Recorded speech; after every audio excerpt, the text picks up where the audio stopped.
Hey everyone, welcome back to the channel. Today, I'm going to show you how to open a case on Etsy step by step. First, make sure you have an Etsy account. If you purchase an item as a guest, create an account and claim your order. Next, go to Etsy.com and sign in. Click your account icon labeled You at the top right of the page. From the drop-down menu, select Purchases and Reviews.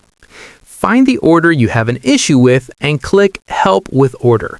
This option is next to your item description.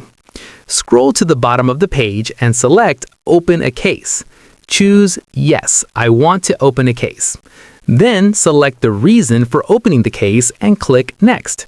Provide details to support your case and click Submit. Your case will be sent to the seller for review. And that's it!